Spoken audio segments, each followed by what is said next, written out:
नमस्कार, स्वागत है आप सभी का एक बार फिर से ज्ञान परंपरा में। आज हम लोग चर्चा कर लेते हैं जो आपका सेकंड पेपर है उसकी सेकंड यूनिट के बारे में। इस यूनिट में हमें क्या क्या पढ़ना है? प्रिंसिपल्स ऑफ करिकुलम डेवलपमेंट हमें पढ़ना है, और हमें पढ़ना है student centred, subject centred, activity centred और कम्युनिटी सेंटर्ड करिकुलम पढ़ना है, और उसके बाद अप्रोचेज ऑफ करिकुलम डेवलपमेंट पढ़ना है। देखते हैं इस वीडियो में हम कितना बता पाते हैं।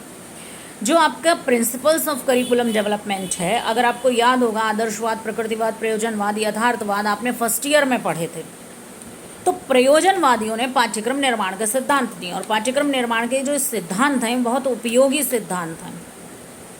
किसी भी आयु वर्ग के विद्यार्थियों के लिए हम करिकुलम डेवलप करें, किसी भी विषय के विद्यार्थियों के लिए हम लोग करिकुलम डेवलप करें, किसी भी भौगोलिक क्षेत्र के विद्यार्थियों के लिए हम लोग करिकुलम डेवलप करें, या किसी भी संस्कृति के विद्यार्थियों के लिए हम लोग करिकुलम डेवलप करें, हमें इन सिद्धांतों को स्वीकार करना ही होगा। क्या सिद्धांत हैं, सुन लेते हैं। पहला सिद्धांत है प्रिंसिपल ऑफ यूटिलिटी, उपयोगिता का सिद्धांत। अगर चीज़ बच्चे के लिए उपयोगी नहीं है तो उसका कोई अर्थ नहीं है। बच्चा जिस अवस्था का है, जिस विषय का है, जिस तरह की उसकी ज़रूरतें हैं, उनको ध्यान में रखते हुए पाठ्यक्रम विकसित करना चाहिए। अब अगर कोई बच्चे हैं वो कृषि के क्षेत्र की जानकारी लेना चाहते हैं, तो हमें ये ध्यान देना चाहिए कि ये पाठ्यक्रम पढ़ने के बाद वो जब कृषि कार्य करेंगे तब वो कितना उनके उपयोग में आएगा। बड़े बच्चे हैं तो हमें कृषि से संबंधित उनको जानकारियाँ देनी है, और केवल हमें एक सामान्य जानकारी उनको नहीं देनी है, हमें आधुनिक उन तकनीकों की भी जानकारी देनी है जिससे वो अधिक से अधिक पैदावार कर लें। और यहीं तक हमें सीमित नहीं रह जाना है, क्योंकि पैदावार करने से ही थोड़े काम चले।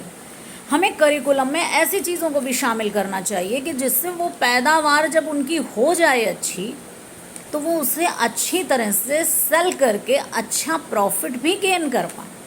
यानी उन्हें मार्केट की भी जानकारी होनी चाहिए। तो यानी हम कोई भी ऐसा करिकुलम डेवलप कर रहे हैं तो सारे उनकी उपयोगिता के एस्पेक्ट्स को ध्यान में रखते हुए डेवलप करना चाहिए। ये है उपयोगिता का सिद्धांत। दूसरा, इंटरेस्ट का सिद्धांत। सिंपल सी बात है, पाठ्यक्रम किसी भी विषय का हो, किसी भी आयु वर्ग के विद्यार्थियों का, इसमें रुचि होनी चाहिए।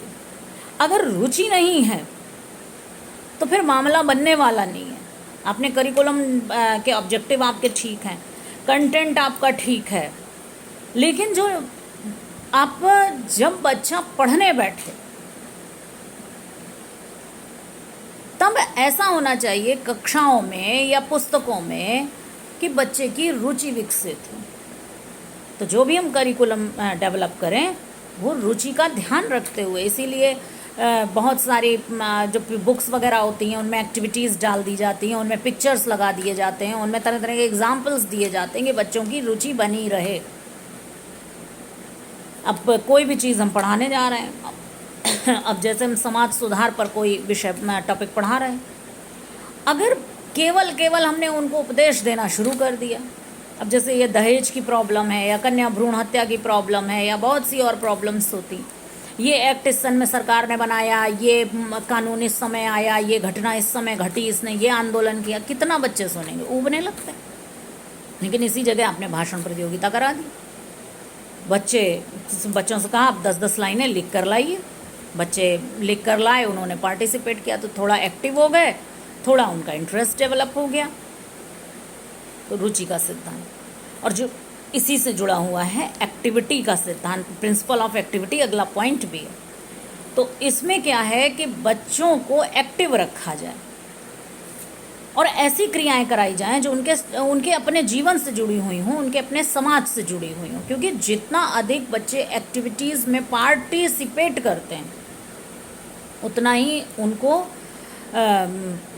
एक्सपीरियंसेस मिलते हैं और उतना ही अधिक वो सीखते हैं।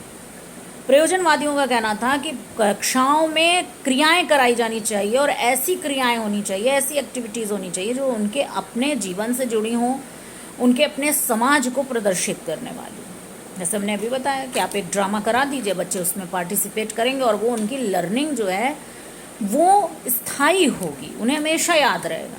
आपने भी अगर बचपन में कभी किसी ड्रामा में पार्टिसिपेट किया होगा तो वो चीज़ आपको याद होगी। इसी से जुड़ा हुआ अगला सिद्धांत है प्रिंसिपल ऑफ एक्सपीरियंस, अनुभव का सिद्धांत। प्रयोजनवादियों का कहना है बच्चों को ज़्यादा से ज़्यादा अनुभव मिलने चाहिए और वास्तविक अनुभव मिलने चाहिए, जो उनके अपने समाज से जुड़े हों वो अनुभव मिलने चाहिए। तो अनुभव पर आधारित करते हुए हमें पाठ्यक्रम का विकास करना चाहिए। यानी जो हम लर्निंग एक्सपीरियंसेस टीचिंग के टाइम में बच्चों को देते हैं, वो सारी की सारी उनके अपने जीवन से जुड़ी हुई हों, अनुभवों से जुड़ी हुई हों। उसके बाद आता है प्रिंसिपल ऑफ इंटीग्रेशन, एकीकरण का सिद्धांत। ये क्या चीज़ है? प्रयोजनवादी मानते हैं कि ज्ञान एक इकाई है और विद्यार्थियों के समक्ष ज्ञान को समग्रता के साथ प्रस्तुत किया जाना चाहिए। हम लोग ज़्यादातर जो चीज़ें सीखते हैं अलग अलग करके सीखते हैं कि ये मैथ्स की नॉलेज है, ये इंग्लिश की नॉलेज है, ये हिंदी की नॉलेज है, ये हिस्ट्री की नॉलेज है, लेकिन जीवन एक है, सारे विषय मनुष्य से ही जुड़े हुए हैं। तो उनका कहना है कि एकीकृत करके पढ़ाया जाना चाहिए। इस तरह से कंटेंट बच्चों के सामने आए कि वो एक दूसरे से विषयों को रिलेट कर पाए। और वो कहते हैं इस काम में एक्टिविटी प्रमुख भूमिका निभा सकती है, क्रिया प्रमुख भूमिका निभा सकती है। बच्चों को कोई एक्टिविटी कराई जाए और उसके माध्यम से उनको शेष विषयों की जानकारी दे दी जाए। जैसे कहीं कोई कैंप लगा, आपको किसी कैंप में ले जाया गया, कोई शिविर लगा, अब वहाँ पर कोई बच्चा मैनेजमेंट का काम देख रहा है, कोई बच्चा कुकिंग का काम देख रहा है, कोई वहाँ पर तरह तरह की एक्टिविटीज़ हो रही हैं, गेम्स हो रहे हैं, कहीं भाषण प्रतियोगिता हो रही है, कहीं कोई ड्रामा हो रहा है, कितनी जानकारी मिलती है। बच्चे सबसे पहले नेचुरल इन्वायरमेंट में अगर कैंप लगाए तो नेचुरल इन्वायरमेंट के महत्व को समझ लेते हैं, उनमें सौंदर्य बोध प्रकृति के प्रति विकसित हो जाता है। उसके बाद वो सहयोग की भावना से काम करना सीखते हैं। फिर अगर तरह तरह की भाषण प्रतियोगिता है, सुलेख प्रतियोगिता है, हिंदी राइटिंग, इंग्लिश राइटिंग, और उसके बाद आप तरह तरह के क्विज रखा दें जिसमें जीएस वगैरह की जानकारी, तो ये सब एक साथ बच्चों को विभिन्न विषयों की जानकारी मिलती है और विभिन्न क्रियाओं के माध्यम से मिल जाती है। तो ये एकीकृत रूप में जानकारी मिलना इसको कहते हैं। तो ये है प्रिंसिपल ऑफ इंटीग्रेशन। तो आप इनके नाम याद कर लीजिए। अगर आपसे पूछा भी जाता है पर्टिकुलर तो आप यहाँ प्रयोजनवाद पर टिक लगाएंगे। अगर पूछा जाता है प्रिंसिपल ऑफ करिकुलम डेवलपमेंट जो है मुख्य रूप से किस विचारधारा की, दार्शनिक विचारधारा की देना, प्रयोजनवादियों ने दिए हैं ये सिद्धांत। तो कौन कौन से सिद्धांत है? प्रिंसिपल ऑफ यूटिलिटी, उपयोगिता का सिद्धांत, प्रिंसिपल ऑफ इंटरेस्ट, रुचि का सिद्धांत, प्रिंसिपल ऑफ एक्टिविटी, क्रिया का सिद्धांत, याद आपको इतना ही करना है, प्रिंसिपल ऑफ एक्सपीरियंस, अनुभव का सिद्धांत, और प्रिंसिपल ऑफ इंटीग्रेशन, एकीकरण का सिद्धांत। इसके बाद जल्दी से देख लेते हैं स्टूडेंट सेंटर्ड करिकुलम क्या है। ये विद्यार्थी केंद्रित पाठ्यक्रम होता है। विद्यार्थी की रुचि, रुझान, योग्यताओं को ध्यान में रखते हुए उसके इंटरेस्ट क्या हैं, उसकी एबिलिटीज़ क्या हैं, उसकी कैपेबिलिटीज़ क्या हैं, इनको ध्यान में रखते हुए करिकुलम डेवलप किया जाता है। ये प्रकृतिवादी विचारधारा की ये बात देन है। प्रकृतिवादियों ने कहा था कि रूसों ने, प्रकृतिवादी क्या, रूसों का ही सीधे सीधे नाम लीजिए, उनका बच्चा कोई छोटा प्रौढ़ नहीं है जिससे आप ये उम्मीद करने लगते हैं कि बिल्कुल वो वयस्कों की भांति व्यवहार करेगा, एडल्ट्स की तरह बिहेव करेगा। It is not possible. बच्चा बच्चा है, बच्चे की कुछ अपनी सोच है, बच्चा अपनी दृष्टिकोण से संसार को देखता है। एक राष्ट्रीय पाठ्यचर्या की रूपरेखा में एक बहुत अच्छी बात थी कि टीचर ने उसमें एक एग्जाम्पल दिया हुआ है कि टीचर ने कहा कि एक प्राकृतिक दृश्य बनाओ। बच्चे ने आर्ट के कॉपी में बनाया और आसमान काला था, तो टीचर ने उसको डांटा कि ये क्या बनाया है, आसमान काला बनाया। तो उसमें है कि वो एक बादलों वाली सुबह थी और घने काले बादल छाए थे और आसमान काला था। बच्चे को कभी डांटिए नहीं, बच्चा अपनी दृष्टि से कभी गलत बात कहता ही नहीं है। तो यहाँ पर वो कहते हैं कि जो भी करिकुलम विकसित किया जाए वो विद्यार्थी के दृष्टिकोण को ध्यान में रखते हुए करिकुलम विकसित किया जाए। ये जो मॉन्टेसरी है पद्धतियाँ हैं, ये किंडरगार्टन पद्धतियाँ, ये सब विद्यार्थी केंद्रित पाठ्यक्रम पर बल देती हैं। यहाँ मुख्य रूप से ये मनोविज्ञान पर आधारित जो है ये करिकुलम डेवलपमेंट की अप्रोच है। इसमें ये बात ध्यान में रखी जाती है कि बच्चे को सीखना है, इसलिए उसे महत्व मिलना चाहिए। सब्जेक्ट सेंटर्ड, ये आदर्शवादी विचारधारा की देन है। यहाँ विषय में प्रवीणता पर बल दिया जाता है। आप कितने, आपकी मास्टरी ऑफ द कंटेंट है, विषय वस्तु पर कितना आपका स्वामित्व है, इस पर बल दिया जाता है, आप कितना जानते हैं। तो ये अधिक बड़े बच्चों की कक्षाओं में ये बात उचित होती है। जैसे हमारी आपकी हायर एजुकेशन है, तो यहाँ पर सब्जेक्ट सेंटर्ड बात ठीक समझ में आती है। फिर भी ग्रीक और रोम के जो विद्यालय थे वहाँ पर इसका विकास हुआ था।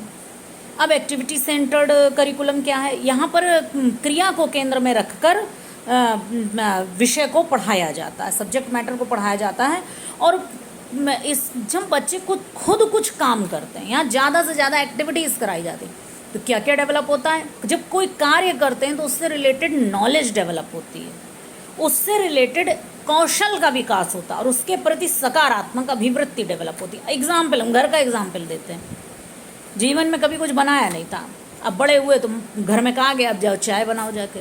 अब चाहे लड़के हों चाहे लड़कियाँ, अब आजकल तो सभी बनाते हैं और बनाना भी चाहिए। चाय बनानी सबको आनी चाहिए भाई, चाहे लड़के हों चाहे लड़कियाँ, ठीक से आना चाहिए। अब पहले उठे, अब एक्टिविटी पर बेस्ड है, अब आपको चाय की थ्योरी बता दी गई, इतना कप पानी लिया जाएगा, इतना कप दूध लिया जाएगा और ऐसे डाला जाएगा, ऐसे बनाया जाएगा। कितने लोग बना पाओगे? इसी तरह की जनरली शिक्षा चलती है, इसीलिए ज़्यादातर बच्चे एंड टाइम उसे प्रैक्टिकल रूप में कर नहीं पाते हैं। चाय बनाने भेज दिया गया, अब चाय बनाई, तो चाय से संबंधित जितना ज्ञान है वो विकसित हो गया, यानी नॉलेज डेवलप हो गई। चाय बनाने का कौशल विकसित हो गया, स्किल डेवलप हो गई। और फिर जब सबने चाय पी और तुम्हारी चाय अच्छी बनी या खराब बनी, जब पहली बार बनाते तो सभी लोग तारीफ भी करते हैं, और धीरे धीरे बनानी आ गई तो सबने तारीफ की। फिर कोई गेस्ट आए, उनको बना के दी, उन्होंने भी तारीफ की। तो फिर धीरे धीरे तुम्हारी चाय के बनाने के प्रति सकारात्मक एटीट्यूड तुम्हारा डेवलप हो गया, सकारात्मक अभिवृत्ति विकसित हो गई। तो एक्टिविटी सेंटर्ड करिकुलम से ये फायदे होते हैं। तो इसमें क्रिया पर को केंद्र में रखकर बच्चों को ज़्यादा एक्टिव रखते हुए, मोटिवेट करते हुए पढ़ाया जाता है।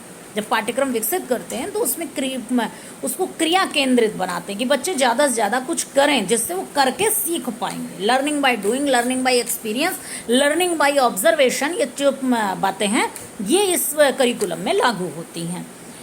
अब हम आपका एग्जाम्पल दे दें, जो बेसिक शिक्षा परिषद की आप 6ठे 7वें 8वें की किताबें उठाइए साइंस की, उसमें देखिए क्रियाकलाप फिर कुछ कंटेंट, फिर क्रियाकलाप फिर कुछ कंटेंट, और बहुत छोटे छोटे अच्छे अच्छे प्रयोग उसमें दिए हुए हैं जिससे आप आसानी से सीख सकते हैं। तो ये एक्टिविटी सेंटर्ड करिकुलम हो गया। और फिर है कम्युनिटी सेंटर्ड करिकुलम। तो ये जो है, ये जो समाज है, समुदाय है, इससे क्लासरूम को कनेक्ट करता है। ये सोशल इश्यूज़ पे फोकस करता है कि बच्चे जो समाज के जो मुद्दे हैं, सामाजिक जो बातें हैं, सामाजिक जो क्रियाकलाप है, क्योंकि रहना तो समाज में ही है ना, जीवन तो समाज में ही बीतेगा, उनके लिए जो हैं वो सचेत हो जाएं, वो उनके प्रति जागरूक हो जाएं और सामाजिक क्रियाकलापों में अपनी सक्रिय सहभागिता बड़े होकर प्रदर्शित कर पाएं। यही बात प्रयोजनवादियों ने कही कि विद्यालय समाज का लघु रूप है और बच्चों को सामाजिक अनुभव उनके कक्ष में मिलने चाहिए। वीडियो बड़ा हो जाता है, अपलोड करने में दिक्कत होती है, तो अगला वीडियो कोशिश करते हैं अभी का अभी बनाते हैं ताकि तुम लोगों को वीडियो मिल जाए और इसको सुनो। अब 2-3 दिन तो बाकी रह गए हैं। चलो पढ़ो, हमारी शुभकामनाएं आपके साथ हैं। आपने हमें सुना, धन्यवाद, नमस्कार।